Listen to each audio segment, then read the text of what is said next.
how to cancel your Hostinger hosting subscription and get a refund. First, open up the H panel and then click on billing here. Once you select billing, then you want to find the subscription which you want to refund.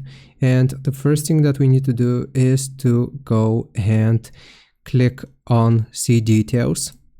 Once you select see details, then you will see the option to disable auto renewal.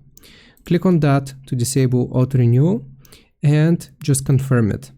Once you have confirmed it, then what we need to do is to click on the AI assistant here where it says ask, and then you will simply type refund.